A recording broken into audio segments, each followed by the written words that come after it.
Welcome to learning with केकेएस।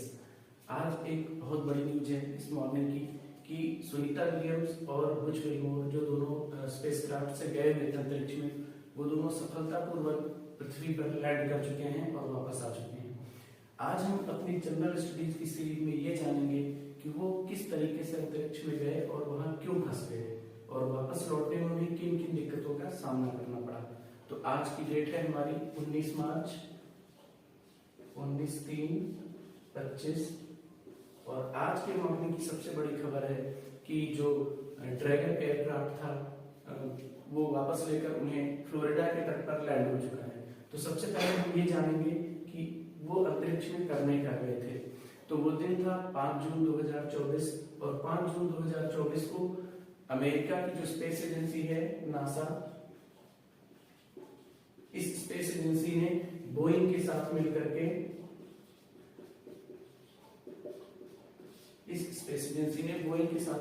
के एक star liner aircraft में अंतरिक्ष यात्रियों को अंतरिक्ष स्पेस स्टेशन पर भेजने का फैसला किया। स्पेस स्टेशन आईएसएस जिसे हम बोलते हैं इंटरनेशनल स्पेस स्टेशन, आईएसएस को रूस और अमेरिका ने मिलकर के तैयार किया था और यहाँ पे स्पेस से रिलेटेड सभी स्टडीज को करने के लिए सुविधाएं उपलब्ध थी। अमेरिका और रूस समय समय पर विभिन्न अंतरिक्ष यात्रियों को वहां पर भेजते रहते हैं, जिससे वो अपनी स्टडीज करके वहां की जो रिजल्ट्स हैं वो यहाँ ले आते हैं, जिससे हमें ये जानने का मौका मिलता है कि अंतरिक्ष में क्या चीजें हैं, क्या मौजूद है, क्या हो सकता है। ठीक है, मनुष्य वैसे भी शुरू से जिज्ञासु प्रवृत्ति का रहा है।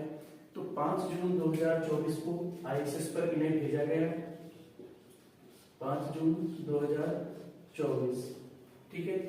इनका जो मिशन था वो 8 दिन का था और जो 13 जून को कंप्लीट होना था। ये मिशन 13 जून को कंप्लीट होना था, 13 जून 2024।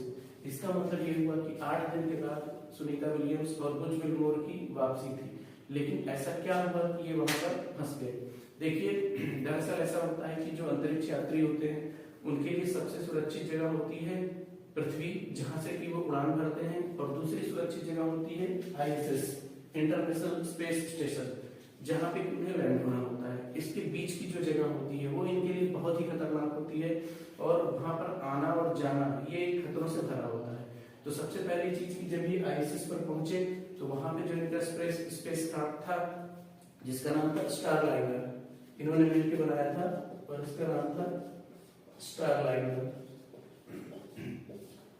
इस स्टार लाइनर में कुछ खराबी आ गई। खराबी क्या थी? सबसे पहला तो इसमें से हीलियम गैस लीक हो रही थी। हीलियम गैस का प्रयोग स्पेसक्राफ्ट में इसलिए किया जाता है क्योंकि हीलियम एक अक्रिय गैस होती है जो वायुमंडल में जो और गैसेस हैं उनके साथ कोई रिएक्शन नहीं देती है। तो हीलियम गैस जो यूज की गई थी वो 3-4 जगहों से लीक हो रही थी इस स्टार लाइनर से, जो पहली खराबी थी। दूसरी खराबी थी कि इसमें थ्रस्टर्स लगे होते हैं स्पेसक्राफ्ट में। थ्रस्टर्स का काम होता है कि उस स्पेसक्राफ्ट को दिशा देना और बैलेंस करना। तो बैलेंसिंग के लिए जो थ्रस्टर्स लगे थे, टोटल यहाँ पर स्टार लाइनर में 28 थ्रस्टर्स थे, जिसमें से लगभग 6 से 7 थ्रस्टर्स में खराबी आ गई थी।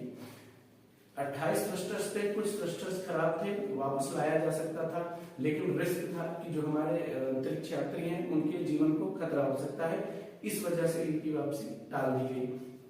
अब क्या हुआ, इसके बाद नासा ने टाइम दिया कि ठीक है कुछ दिन बाद हमें वापस लाएंगे और 22 जून की डेट दी। ठीक है, ये 22 जून से बढ़कर 26 जून हुई और 26 जून से बढ़ते बढ़ते धीरे धीरे ये जो डेट है आज जाकर कंप्लीट हुई है। 19 मार्च को ये वापस पृथ्वी पर लैंड हो पाए। तो इसमें दिक्कत क्या थी? लैंडिंग के समय में जो एलन मस्क का नाम आपने सुना होगा, एलन मस्क की कंपनी है स्पेस एक्स, इनके वापस लौटने के लिए स्पेस एक्स के ड्रैगन कैप्सूल का यूज किया गया।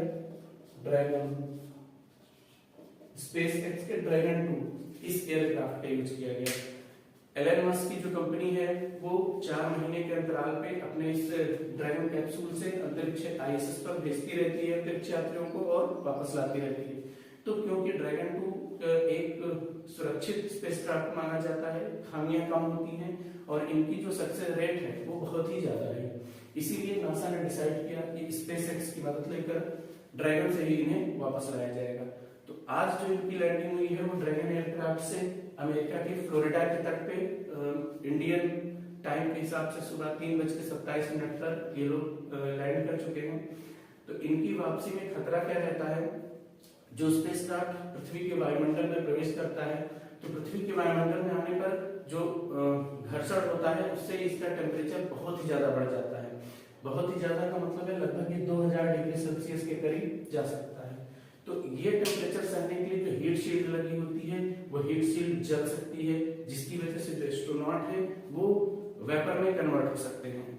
पहली दिक्कत। दूसरी दिक्कत, अगर ये स्पेसक्राफ्ट अर्थ के एटमॉस्फेयर में वायुमंडल में एंट्री करता है और किसी एंगल से एंट्री करता है, यानी जो एंगल डिसाइड है या सीधे डिसाइड है उससे जरा भी टिल्ट होता है, तो उससे क्या होता है कि इसकी जो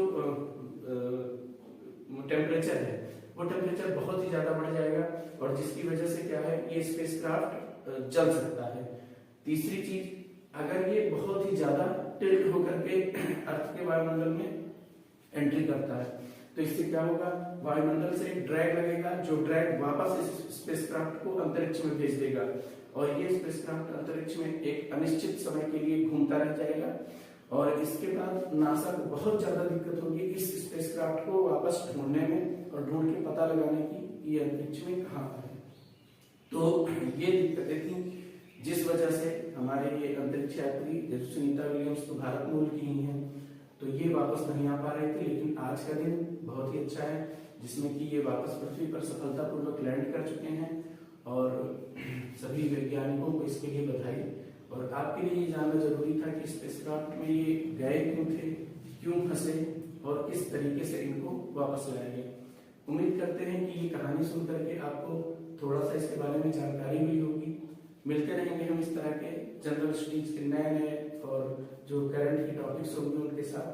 तब तक के लिए नमस्कार।